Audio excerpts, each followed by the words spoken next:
Welcome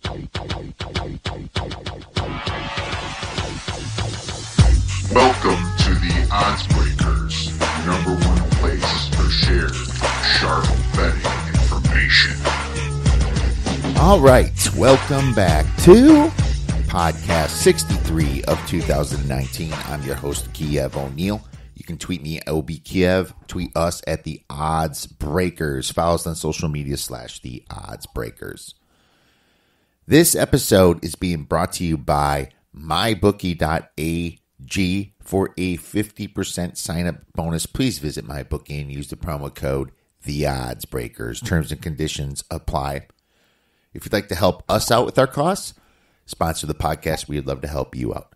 Please visit theoddsbreakers.com, click shop, and become a member for $17.99 a month. You can get my plays and premium plays before the line moves.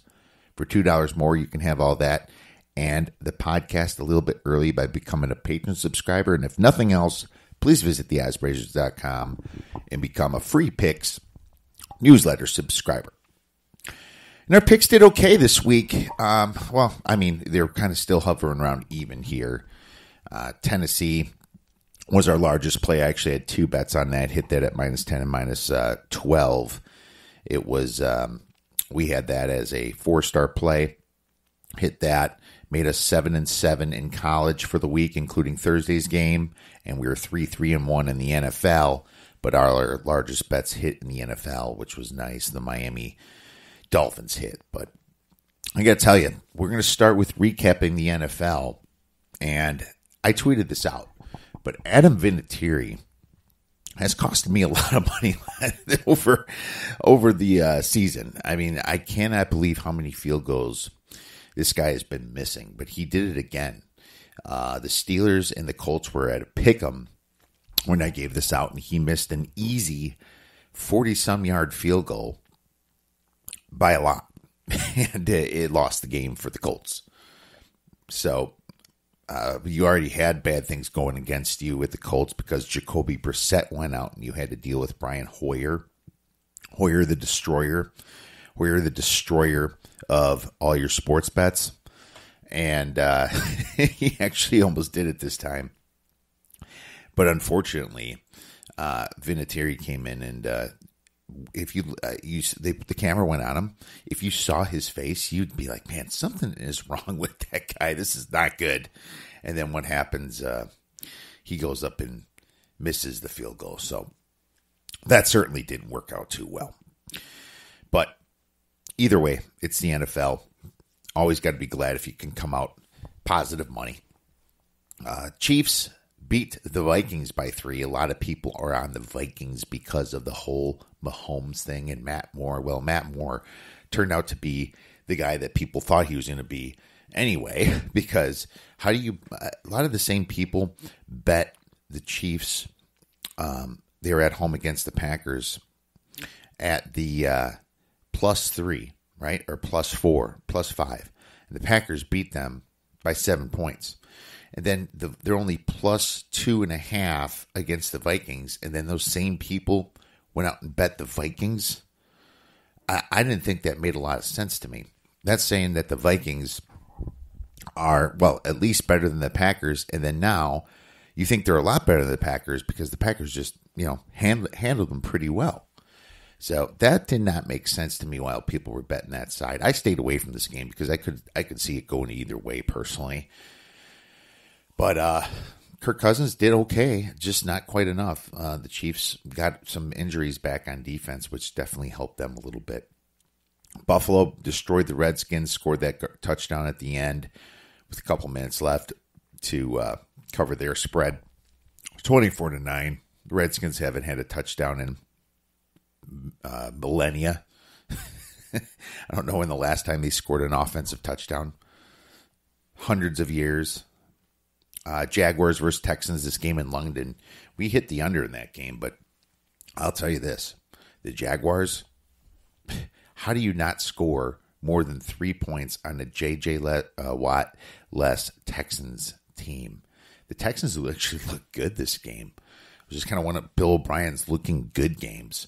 I mean, they had lots of misdirection plays. Deshaun Watson played awesome. I got to tell you, I was on the Jaguars side in this game, and I wasn't too happy with the way they played in Gardner Minshew, and they just did not look together that game. Pretty pissed at myself for betting it. Idiot. All right. One game we did hit, though, was the Dolphins versus the Jets, and the Dolphins won outright like I expected, 26-18, and they finally got off the schneid, and they are 1-7. So that was the game that they had to win because they weren't going to win any other games. So good for them. I wonder if that makes them start Josh Rosen now. I'm not sure, but either way, Fitzmagic, he's old and he's been in the league forever. I just do not see why you would try now. You got that first win. You're not going to go as a team that's winless throughout the whole season. It's time to secure your number one draft pick because right now you're ahead of the division against the Jets. And, finishing third is not exactly something you can be proud of. So, in my opinion, you try for the number one draft pick and you draft Tua Tagovailoa and move on from there. The Eagles versus the Bears. And, oh my God, the Bears. Not cool! They are not cool at all. As a matter of fact, they absolutely suck. The offense sucked the first half, scoring 0 points against a not that great Eagles defense. And then the defense of the Bears sucked the second half because there was like over 4 minutes left, and they couldn't stop the Eagles from getting first downs to win the game, to try to get the ball back to Mitch. And then they did finally with 20 seconds left, and he fumbles the kickoff. It's just absolutely ridiculous. So, the Bears' defense is overrated. I don't know if Chuck Pagano ruined them or if they just were a little bit overrated coming into the season because they only lost Akeem Hicks. And, right now you'd have to say Akeem Hicks is better than Khalil Mack and everybody else because they are just playing some really bad football right now. If he means that much to this defense. But Floyd is making mistakes out there. It's just a big shit show for the Bears, and it looks like they're done. 3-5. That's a hole that's really tough to dig yourself out of. So unless Mitch can become Patrick Mahomes, this team is probably going to miss the playoffs. Panthers destroy the Titans. Well, I wouldn't say destroy. They won by 10 points. 30-20. This is another one of our premium plays. McCaffrey's sick. Just absolutely amazing. 146 rushing yards, 2 TDs. DJ Moore, 101 yards. Kyle Allen, man. If you put Cam Newton back in at starting position, you should be fired. Kyle Allen was just looking absolutely great. Raiders beat the Lions. We tied our team total at 24 that we gave out. Oh, well, what can you do? They should have had more. I mean, they had 14 points early in the second quarter. You thought that was gold, and then they only scored 10 the whole second half. So one of those situations, but you got to give it up to the Raiders, and you got to give it up to old John Gruden because he's got these guys believing. Seahawks versus Bucks. Seahawks, this one went overtime. Was really worried about our plus 6.5 ticket. Obviously, until overtime because they can't kick the extra point. Then you're like, whew. But there's a lot of people that got it plus 5.5 and plus 6, so they got burned on this one. Of course, Jameis Winston had the control of this game, and then he fumbles the ball in the third quarter, and they almost score a touchdown. Just completely, I would say at least a 7 to 10 point swing there. 6 to 10 point swing. Field goal on this side.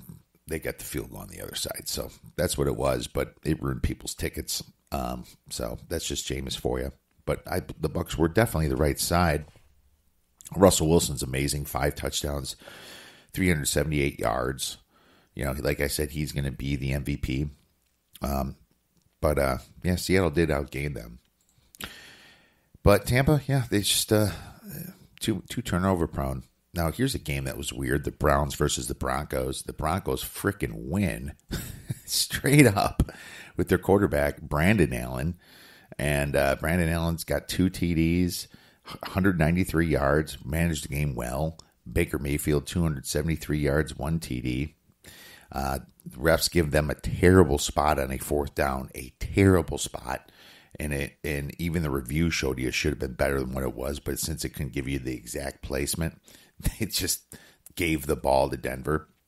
Another NFL complete blunder, changing the outcome of the games. But either way, Cleveland certainly can find their own ways to lose these games themselves. And I think that Cleveland should be looking for Lincoln Riley, a person that coached Baker Mayfield before. Now, I wish the Bears would look for him, but they're too stupid. They're just not intelligent over there. It goes down from the ownership, down to the president, down to the GM Pace, down to Nagy. It's like a half-wit hiring a half-wit to make decisions to hire half-wits. That's the Chicago Bears, so they'll never even make a run at Lincoln Riley, but maybe Cleveland will. That coach could turn this team completely around. And to be honest with you, how can you not like what Cliff Kingsbury's doing in Arizona? They covered their spread, almost damn right upset San Francisco. The biggest surprise of the week was the Chargers beating the Packers 26-11. And I guess it's the NFL any given Sunday, but the Chargers played out of their minds and the Packers had a bad game. That's what it really was. I really wanted to bet the Chargers plus 3.5, but I chickened out because of what the Packers have been doing, and now all of a sudden the Chargers looking okay again. The Ravens beat the Patriots outright, and that was somewhat of a surprise, but they jumped them right away. They were up, I believe, 17-3, and then they ended up winning 37-20. So good for the Ravens. John Harbaugh over there is amazing coach, awesome coach there. And Brady had 285 yards. It wasn't enough passing. Lamar Jackson only had 163 yards, but he didn't need a ton of yards there because they had 210 on the ground. So that was enough, and it did the job. So James White, he only had 38 yards rushing. Sonny Michel, only 18 yards with 4 carries. I wonder what the hell happened there. But, yeah, the Ravens just game planned well, and finally, the Patriots had a flat spot, so no more undefeated for the Patriots. I guess that just leaves the 49ers up there. All right, well, let's move right into college football recap here. And lots of bye weeks, especially in the Big Ten. I'm going to kind of go over a few of the main ones. Obviously, Florida and Georgia was the best game to watch. I enjoyed the game. It was kind of what you expected. It landed at 7. It could have. I mean, they hit a 2-point conversion. Georgia did in that game, so it could have been a 6 or a 5 even. So this game was so close to the spread. It's kind of why I stayed away from it. I think it barely went under as well, so by like 2 or 3 points. So there you go. It was a great game, but it's just Georgia's a little bit better than Florida. They're going to flip-flop in rankings, or Georgia's like ranked 8th. Florida's ranked 6th. Florida 2 losses now. Good losses, but they should still be motivated to play out the rest of the year. Baylor versus West Virginia was what started out. We were on West Virginia. That was on Halloween night. Gave out that scary play for you on Twitter. Plus 17.5. They hit by a ton. Baylor, they're a little overrated, but they're also a good team. Just there's not 8-0 good. All right, they're not 8-0 good. Georgia Southern beat Appalachian State outright. Appalachian State needed another quarter, and they would have won that game. But Georgia Southern always seems to have their number. Might be some value on App State this week. Oregon versus USC. Oregon destroyed them. Oregon deserves to be in the conversation of college football playoffs. 56-24. Game I stayed away from. It's kind of like I said, Oregon's either going to win by easily below that 4.5 points, or USC's going to win outright. Well, the latter happened. Utah covered their spread against Washington. I really wanted to take Utah, and a ton of people took Washington that I respect, so I stayed away from that game, and they won by 5, which was pretty close to spread anyway. But I had an opportunity to take this at 1.5 when it came out. Then I went to 2.5, then 3, then 3.5. And it hovered around there. But I decided to stay away from that one. Utah is just another very good team. It's between them and Oregon, and they're going to be playing each other for the Pac-12 championship. Michigan destroys Maryland, no big deal. Oh, the big game, SMU versus Memphis. Now, I had to count this as a loss because I gave this out at 4.5, but they covered the spread. SMU did cover the closing line spread, so I don't know when you got my play on this one. So I'm either 1-2 or 2-1, depending upon what you did there for my free 3 plays. But SMU, they actually had an opportunity to score the goal line or in the red zone and didn't, and I think that kind of changed the whole game. They did score 24 points in the fourth and came back at the very end. But I'll tell you this, Sonny Dykes, coach of SMU, he went for 2 to cover that spread. That's what he did, and he didn't have to do that, and it probably wasn't even a smart play, but it was the same as when Northern Illinois covered from Vanderbilt. He went for 2, got it, cover the spread against Memphis, the closing line. So you can count that as a win for SMU, a very small win for the sports betting world, I guess. At the same time, if you had SMU minus 6.5, I am sorry. Notre Dame, we were on Notre Dame, and at the very end of the second quarter, they're about to score, they fumble, and then Virginia Tech runs it all the way back, 14-point swing there. And so definitely didn't start that one good. I was pretty upset about that, but it wasn't a large play. But at the same time, this was very flat for Notre Dame, and they might not have covered anyway. Ian Book, 2 TDs, 2 interceptions. Virginia Tech, they're a gritty team. They're playing pretty well kind of down the stretch here, and you got to like what they're doing over there. I think that Justin Fuente has definitely got these kids motivated.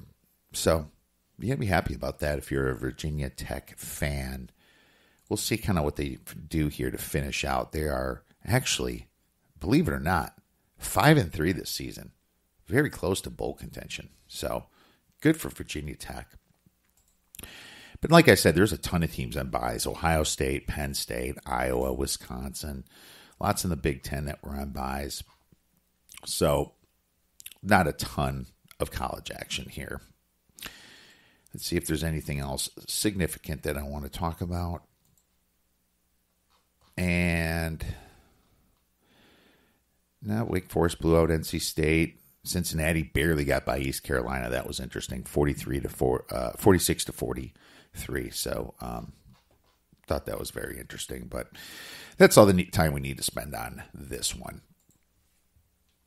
What I forgot to mention is that basketball season is upon us, and I already have some plays for you guys, and I'm going to give out a couple free plays in basketball. And the number one free play that I'm going to give out is that I'm going to take Louisville to win the ACC, and they are at plus 400 right now, and it is really telling to me, okay? Because plus 400 is telling you with Duke and North Carolina there, Virginia, that they have a legitimate shot to get this done. The reason why Louisville looks so good is because they returned a ton of production this year. I mean, if you look, they returned Jordan Nuora, and he was the forward that scored 17 points per game. Dwayne Sutton, 10 points per game. Another forward, they returned Malik Williams, a forward center, 7.7 points per game. Stephen Enoch, he's is at 9.4 points per game.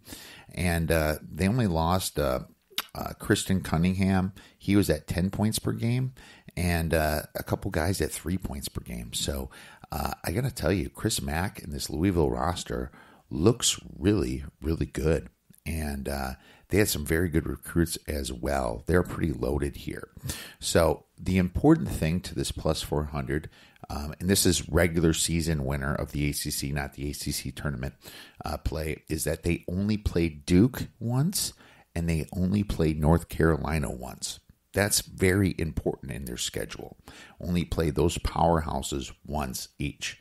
So that means they're getting the rest of the ACC as a much easier way to get to the regular season champion. So with Florida State losing all those guys, with obviously Duke and North Carolina always losing all those guys, Virginia lost 4 of their main guys from last year.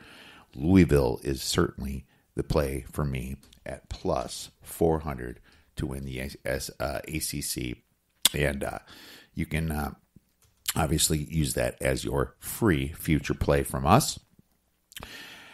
We're also going to give you a play for this coming Tuesday. And the big game, baby. You have number 1 Michigan State playing number 2, well, my power ratings, Kentucky, in most people's initial power ratings, that is. And we are going to take Michigan State -2 here. It's on a neutral court here at Madison Square Garden. And Michigan State, it's just that they return way more production from last year than Kentucky does. Kentucky has the better recruiting class. But Michigan State's got Cassius Winston, Xavier Tillman, just Henry. They have a bunch of studs that came back this year. And so the beginning of the year, they're going to be a much better team than Kentucky. Now, at the very end of the year, that could be obviously a different story. But, the most important thing about that is you have to remember the kids take time to develop when they are recruited. I think this line is short, okay? This line's definitely short, okay? So when I say Kentucky's number 2 right now, I think they're not going to stay at number 2. I think they're going to move down a little bit and then come back up throughout the season. But Michigan State should be winning this game by at least 5 or 6 points, in my opinion here. So that's your free play for NCAA. Let's get this baby started. Tuesday, taking this Michigan State Spartans. All right, now is time to get into college football misleading final scores from week 10. And we're going to get right into it. Baylor versus West Virginia. Baylor outgained West Virginia by 234 yards. Yet they only won by 3 points. Georgia Southern versus Appalachian State. App State outgained Georgia Southern by 72 yards, yet lost by 3. No turnovers. Georgia Southern is their crutch. They control possessions. App State can't play fast. That's just kind of how it is with this. It happened last year to them. They're only Sun Belt lost. Virginia Tech versus Notre Dame. The Irish outgained the Hokies by 207 yards, yet only won by 1 point. I mean, has the Irish given up on their year? What a stupid question that is. What a stupid question. But I watch you a lot. You ask a lot of stupid questions. All right, Illinois versus Rutgers. Illinois only outgained Rutgers by 53 yards, yet they won by 28 points. The 3-0 turnover ratio helped there, but, Illinois, the score was close at half, but Illinois kind of turned on the gas a little bit and then let off a little bit at the end. I watched some of that game. UNLV versus Colorado State. Colorado State only outgained UNLV by 33 yards, yet they won by 20. All right, 20. That's a pretty big one.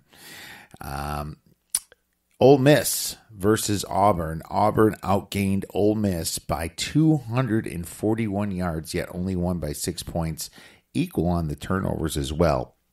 So probably some tough red zone efficiency there. Cincinnati versus East Carolina. This is a big one. Cincy was outgained by 151 yards by East Carolina, yet they still won by 3. That's a pretty big discrepancy right there. SMU versus Memphis. SMU outgained Memphis by 39 yards, yet lost by 6. Lots of penalties in that game. And that thing, there was a scoring frenzy in that one. Oregon versus USC.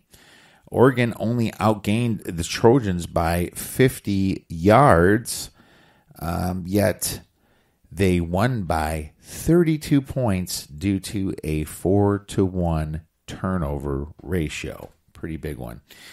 Boise State versus San Jose State. San Jose State outgained Boise State by 31 yards, yet lost by 10 points. Same on the turnovers. It was a 1-1 ratio.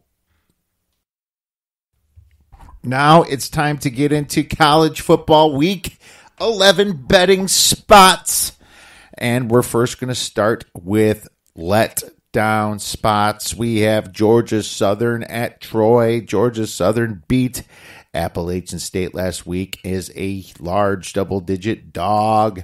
This is a letdown spot for them. Tulsa hosting UCF is no longer bowl eligible. 7 losses, ain't making it. It's a letdown spot for them. Northwestern has 7 losses. Hosting Purdue is out of bowl contention. South Alabama out of bowl contention at Texas State. Brutal. UConn also the same deal at Cincinnati, no longer bowl eligible. And Miami, this is actually just a normal letdown spot. They beat Florida State and they're hosting Louisville, but I guess Miami was favored there, but it's still a big game for them. So it's a small letdown spot. All right, get up spots. We have Wisconsin hosting Iowa after the last 2 games of losing. They had a bye week. Well, so did Iowa, but Wisconsin it's a big get up spot for them. Colorado better beat Stanford to remain bowl eligible. Texas State hosting South Alabama needs to stay in bowl contention. So it's kind of dual ways on this one. South Alabama letting down. Texas State got to get up. Purdue, same thing at Northwestern. Northwestern's letting down. Purdue's got to get up to make a bowl game. Florida hosting Vandy. Florida has some New Year's bowls motivations here, so they can still have a great bowl game with 2 good losses. They beat Auburn. They lost to LSU and Georgia. No shame in that. No shame in that game. Georgia Tech has to win against Virginia to remain bowl eligible, and Florida State at Boston College if they want to stay in bowl contention. Now they just fired the coach, so this is almost like an auto bet. Obviously, it depends upon the number, but I like to say auto bet whenever they fire the coach. The team usually likes to stand up, but I don't know how much that is. Might be a small bet. All right, look ahead spots. Wake Forest could be looking past Virginia to Clemson. Michigan State could be looking past, should be looking past Illinois to Michigan. That's a legit one. And Baylor looking past at TCU to Oklahoma is very telling to me as well. So that's very possible. Baylor is undefeated. All right. Now let's get into our Big Ten power ratings. And we have, of course, a lot of buys that happened. Ohio State still at 29.5 on the top of mine, on the top of ESPN, on the top of team rankings. Penn State is at 19. Still there, bye week. ESPN still has them at 24.8 and team rankings 26.5. Wisconsin I have at 17. ESPN too high at 22. Team rankings too high at 25. Michigan 6. I kept them at 16.75 because they blew out a bad Maryland team. Harbaugh's been running up the score lately, as we know. ESPN has them at 19.3. Team rankings has them at 20.8. Minnesota. Big game coming up against Penn State this week. 12.75. ESPN has them at 12.9. Team rankings has them at 10.8. Iowa, 12.5. ESPN has them at 14. Team rankings has them at 15. Michigan State, I have them at 11 still. Bye week. It was a bye week for all these guys except Michigan. ESPN has them at 10.9. Team rankings has them at 12.1. Then Indiana had a great game, blew out Northwestern. Indiana from 6.5 to 7.5. I should have bet Indiana, but I had Northwestern too high. As a matter of fact, I had them too high all year, and that's why I lost a couple bets on them. That happens. ESPN has them at 10.9. Or sorry, ESPN has Indiana also at 7.5, and team rankings has them at 9. Good for the Indiana there. I downgraded Nebraska from 6 down to 4.5. They got beat by Purdue. They're just not doing it this year. ESPN is at 0.7. Team rankings has them at 1.9. You wonder if Frost's going to turn that team around. I think he will. I think everyone overreacts. Coaches need 4 years to turn teams around, not 2. I mean, you got to at least get to his recruits, right? And get them older and bigger, not as freshmen. Purdue, 2.5. ESPN has them at negative 0.4. Team Rankings has them at 0.4 after that big win against Nebraska. Illinois, I brought them up to a 2 from 0.5. ESPN has them at negative 1.1. Team Rankings, negative 0.8, but I'm higher on Illinois. They got a swag going with them. Northwestern, 0, down from 3. And like I said, I was wrong about them, but ESPN has them way lower at minus 4.2, and Team Rankings has them at minus 1.6. Maryland, I have at minus 3.5, down from minus 2. They're just bad. ESPN has them at minus 2.3, and Team Rankings at minus 1.1. How can you bet Maryland in any game this year? Rutgers, from minus 16 down to minus 16.5, getting blown out by Illinois, I think by 28 points. ESPN has them at minus 17.2. Team Rankings also has them down to 19.9. All right. Well, I got to tell you, there are some big games coming up, and Alabama LSU is possibly the biggest game of the year, being that these teams are both in the top 4. I mean, just put them wherever you want. A lot of people think LSU is the best team. A lot of people say Alabama is. A lot of people say Ohio State is. But my power rankings has Alabama a slight favorite. But I'm going to, on a neutral field, a slight favorite. But I will get into that game a lot more when our next episode airs Wednesday night / Thursday morning. All right, for our free play for college football week 11, don't look past Appalachian State against South Carolina, baby. Now, this game is huge, obviously, for Appalachian State because they have the ability now to beat the SEC when they've beaten the ACC. As a matter of fact, you can tell they're kind of looking towards this game past Georgia Southern, even though Georgia Southern has their number. They still were somewhat looking ahead here. Appalachian State, they don't play the greatest schedule, but they still score 38.5 points a game. Okay. And to the decent teams, they're going to give up some points. Like they gave up 41 to Charlotte, 31 to North Carolina, 37 to Coastal Carolina. Louisiana Lafayette, that was a rainy, ugly game. So they only gave up 7, but should have given up more that game. And then Louisiana Monroe was only 7. But Georgia Southern was 24. Their defense isn't that good. And when they step up in class and play the SEC, you're going to see that because South Carolina is going to definitely put up some points against them. South Carolina is one of the hardest schedules in the game, playing Alabama, Georgia, Missouri, Kentucky. You know, they played North Carolina too, and Florida, Tennessee, Vanderbilt, and they actually still average 27.2 points a game. Okay. Even against that hard schedule, they're going to score over 30 against Appalachian State. I think both teams are actually going to score over 30 because South Carolina is very banged up on defense here. So obviously you can kind of see where I'm going here.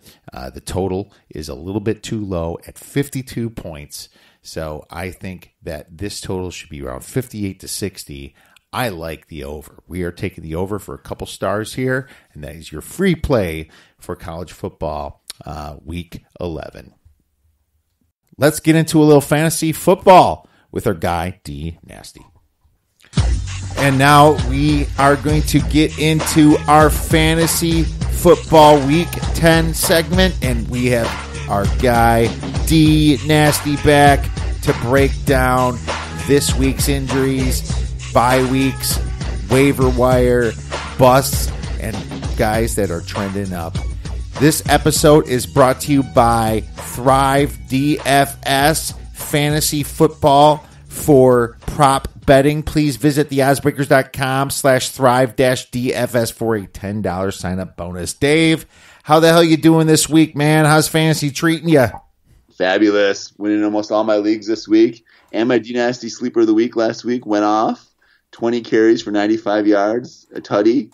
And he had 4 catches for quite a few yards too, and 140 yards total. So hopefully you listened to us last week and you started my Dynasty Sleeper of the Week in Devin Singletary. Holy cow. Yeah, Devin did a fantastic job, didn't he? Holy cow. Yeah, he's some leagues have him available to pick up too. So he'd be a top pickup for me if I'm needing a running back or just want to stash him. Shit, I mean, Devin Singletary is now really kind of picked up a starting role. Frank Gore or obviously T.J. Yeldon, they don't do nothing lately for Buffalo. So love Devin Singletary there. Well, cool, man. Big week for fantasy. Obviously, 3 more weeks till the playoffs. Well, 10, 11, 12, 13, 4 more weeks till fantasy playoffs. In standard leagues, some people do playoffs later, but we usually do it, obviously, all the way through week 16. That's the right way because a lot of teams bench their players for the last week. But, Dave, this is a huge week for bye weeks, my man. Why don't you tell us who is on a bye? And you were right. Kiev, definitely a huge week for bye weeks this week. Starting it off is the Broncos. They don't really have a quarterback anymore. You're not going to be starting Brandon Allen, but they're 2 running backs, Freeman and Lindsey, and then possibly Cortland Sutton as well. So those are the guys you want to bench for them this week. Texans have quite a few guys you'd be starting this week in Watson, Deshaun Hopkins, and then Will Fuller you won't be starting, but then actually Carlos Hyde who's been coming on too. So any of those guys, get them out of your lineup this week. The Jaguars, Minshew, you would definitely want to get him on the bench. Fournette, maybe some of the Jaguar wide receivers as well. There's quite a few of those you could be starting. Yeah, D.D. Westbrook is one of them. Conley, yeah, there's a few there. Shark too as well. DJ Shark. Yep. So a couple of them. Patriots, quite a few people there as well. Edelman, Sanu, Michelle, and then you got Tom Brady, of course. So get those guys all on your bench. Then we got the Eagles. So like I said, there's quite a few teams on bye this week. Carson Wentz, Deshaun Jackson's going to be out probably for the rest of the year, so don't worry about him. Alshon Jeffrey, the running backs, Sanders, Howard. So quite a few guys there as well. Redskins, probably not starting many people on that team. Maybe Adrian Peterson or McLaren, standout wide receiver rookie. McLaurin, yeah. McLaurin's good. He's good. And Geist was supposed to come back, but it looks like he'll come back after the bye now. So yeah, other than that though, any of those guys you have in your lineup this week, definitely get them on your bench. Yeah, and you mentioned the Patriots too, right? Yeah. They have a ton of Michelle and White, and they have some serious players there, but obviously Tom Brady, Edelman. So yeah, that's probably the number one team I would guess. Maybe Philly, but Houston, Philly, and New England are the ones with the most teams or the most players. Well, let's get right into key injuries this week, Dave, and I have a few of them here. I'll start out. Jacoby Brissett, quarterback, sprained MCL. I think he's only going to miss a week. I think there's no reason to rush him against Miami, so I can see him missing this game. Adam Thielen re-injured his hammy again, so I can see him out a few weeks. Ricky Seals-Jones has a knee injury, but I didn't get an update on that. I know Deshaun Jackson, as you mentioned already, has that core muscle injury, and he's having surgery. He's out for the season. Preston Williams, he has a knee injury, and Miami wide receiver is out for the season.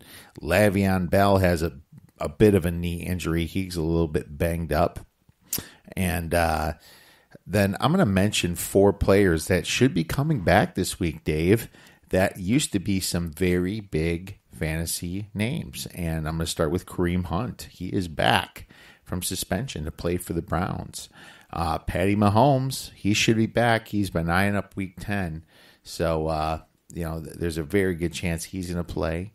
A.J. Green. So if you've been that unlucky person that drafted him or drafted him just to stash him like I did in the league, he should be back this week. and has got a different quarterback throwing to him. Josh Gordon is now a Seattle Seahawk, and I don't know. I can see him playing a little bit this game. Probably not so much until later, though. Seahawks aren't exactly hurting, as you can see how much offense they've been throwing out, Dave. So what kind of injuries do you have? You covered all the ones that I had today, Kia. And another guy that's coming back, too, is N'Keal Harry. A lot of guys forgot about him. He's the number 1 draft pick for the Patriots, wide receiver. He's a guy that might be playing next week or after their bye as well. So he's a guy you might want to keep an eye on as well. Oh, fantastic. Well, let's get right into, why don't you start with our waiver wire, Dave?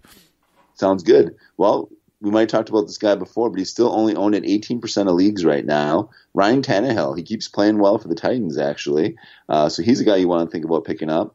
Then the guy we just talked about, Jacoby Brissett, Brian Hoyer came in and did an admirable job for the Colts as well after he came in. So another guy you can plug in during the bye week if you have Brissett. Jamison Crowder, the Jets have a pretty weak schedule coming up. He gets quite a few targets, only owning 50% of leagues, so just on the border there. He's got an absurd 17-target, 14-catch performance in Week 1, and then he's had a total of 28 targets, including 8 catches and 83 yards and a touchdown in a Week 9 loss. So someone you might want to think about if he's still out there. And then I have actually a run on tight ends here in my pickups for this week. Kyle Rudolph, the Minnesota Vikings. He's been playing better the last couple weeks. Jacob Hollister for the tight end for the Seahawks. He came out of nowhere this past week. Had a pretty monster game. He had 6 targets, 4 catches, and a 2-score day. So someone you might want to take a look at if you're desperate for a tight end. And then my last tight end would be Ryan Griffin. He's been playing well for the Jets as well. Herndon's supposed to be back, but Griffin's still getting a lot of catches and targets there. So then my main pickup of the week is going to be Trey Edmonds. If Connor's still out this next week, he's definitely a guy you want to plug in there. He ripped off 73 yards and 12 carries, including a 45-yard gainer. So, and then Samuels had a whooping 13 targets. So if Edmonds does play more, he could get some of those targets as well away from Samuels. I 100% agree. Yeah, very good stuff there. I had Hollister on there, 2 TDs. He did really well, and he's the guy that's replacing Disley. It looks like to me, right? That's what I'm thinking. Yeah, that's what I was thinking. So he can be a really good tight end coming up here. I would circle him as a main one. Noah Fant had a great week too, and he's not owned in many leagues. 115 yards and a TD, and Brandon Allen seems to like him. So maybe Fant stocks go up a little bit, especially now Emmanuel Sanders is gone, right? I agree. Jakeem Grant for the Preston Williams injury. I think Jakeem Grant's going to get some more targets from Fitzmagic. Now, if it's not Fitzmagic starting, then just throw that one out the door, okay? It's got to be, yeah, because he's the only one that's worth anything on that team. Chester Rogers, he had 5 targets in a TD now. He should be good with T.Y. Hilton out, and Hoyer seemed to like him, so, Paris Campbell's also banged up too, and I forgot to mention that Paris Campbell could miss 2 or 3 weeks, they said. So it's not like I didn't mention him because he's not a starter. People don't own him, but it's just one less target to make it better for Chester Rogers, in my opinion. Don't forget about Zach Pascal, too. Yeah, he should be owned, I think, in a lot of leagues. But yeah, Zach Pascal, that's a great – if he's not – I like him better than Chester Rogers, actually.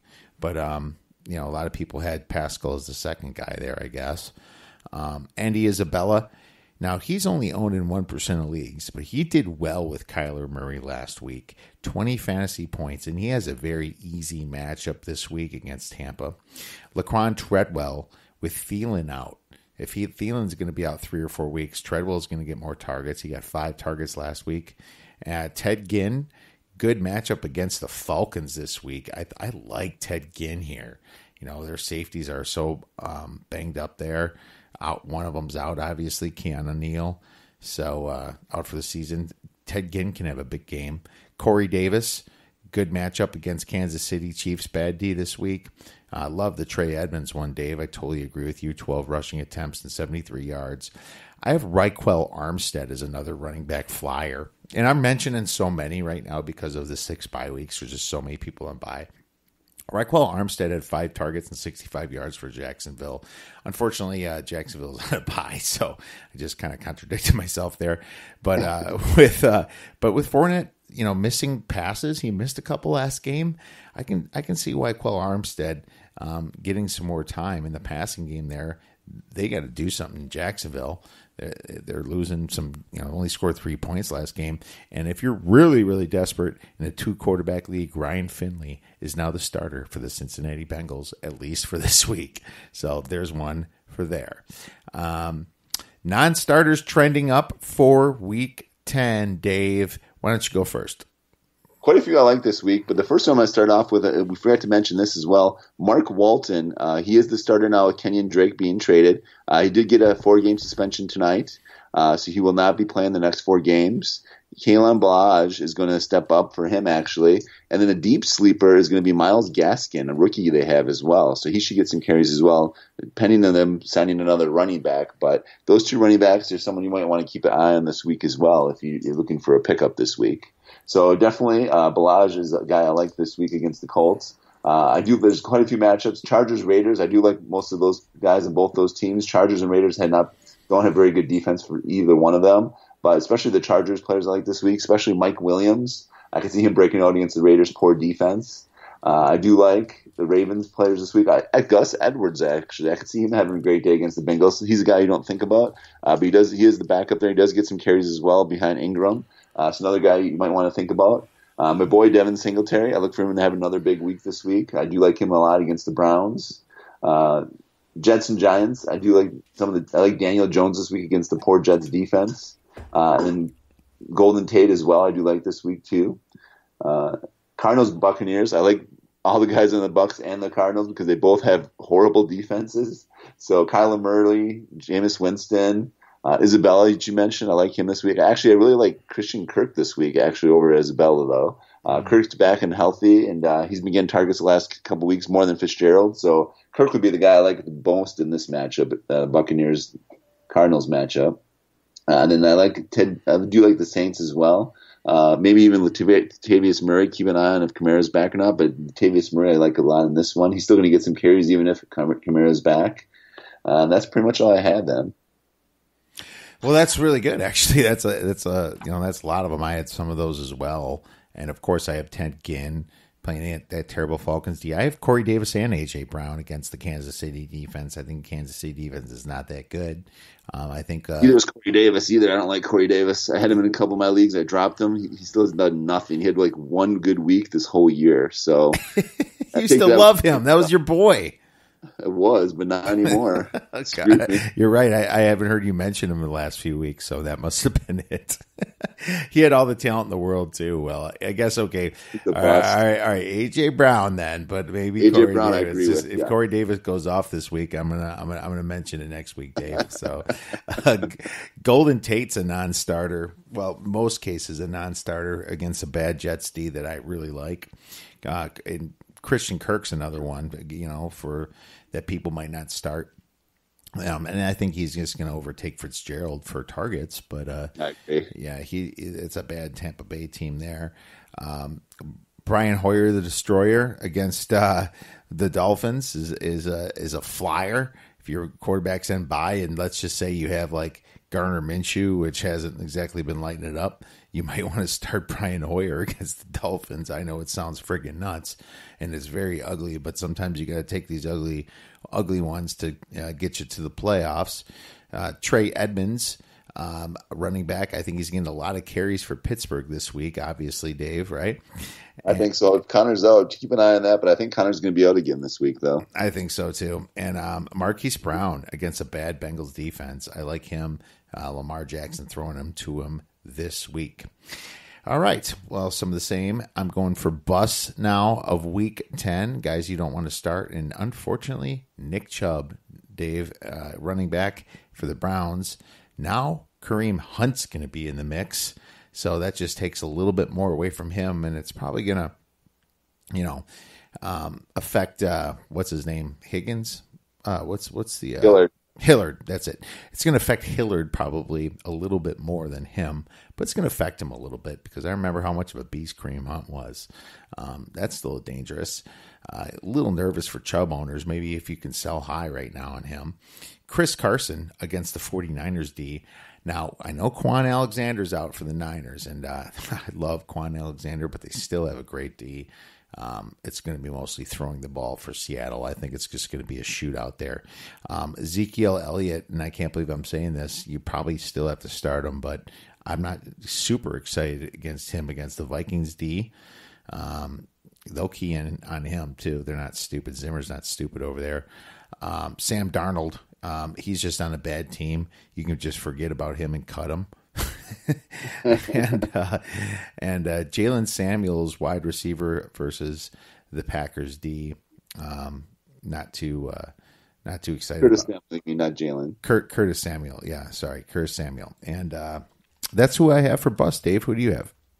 I like a lot of those, actually. I do agree with you on the Chris Carson. I can see even Russell Wilson struggling a little bit against the 49ers D, even possibly. He's been on fire all year, but he might slow down a little bit this week against the 49ers tough D.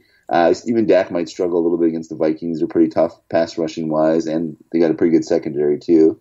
I do not like the Bears running backs this week. Ty Johnson, they're just a mess in the backfield right there. They just signed Paul Perkins too. None of the running backs there. I don't like any of them against the Bears. The Lions running backs. Yeah. Okay. Yeah, they're just horrible. And then some more running backs I don't like this week are the Falcons, actually. The Saints have one of the best run defenses. I don't see Devontae Freeman or Brian Hill doing anything against them. Good so call. Those are some other guys I would definitely downgrade this week as well. Yeah, good call. I think the Saints might have the best run defense in the whole league. Them and the Niners anyway. The Patriots, obviously, they best in the AFC. But, yeah, that's very tough. All right, well, now it's time for my nasty sleeper of the week. Dave, I'll go first. My nasty sleeper, ugly, Brian Hoyer, the Destroyer, is going to destroy Miami's defense because Brissett is going to most likely be out here. So now, because Brissett is not officially out, I'll just give you another one then. I'm going to go with Golden Tate against the Jets bad D would be my second one. But definitely Brian Hoyer, the Destroyer, is my ugly sleeper of the week, bud. I like it. That's actually who I was going to go with, but I do actually have a backup one. I'm going with Jameis Winston against the Cardinals. Jameis Winston playing at home. They're playing a poor Cardinals defense. He just carved up the Seahawks as well this past week. He's playing at home. I like Jameis Winston as my D-Nasty sleeper of the week this week. Yeah, I guess he is a sleeper because nobody would start him. So he's just been throwing too many picks. But no, that's very good, Dave. Well, hey, man, thanks so much for coming on again. Had a blast. I will see you this weekend, though, for the Iowa game. And, make sure you have your drinking shoes on. I will. Looking forward to it, buddy. All right. Have a great weekend, everybody. Enjoy the games and go get some winners.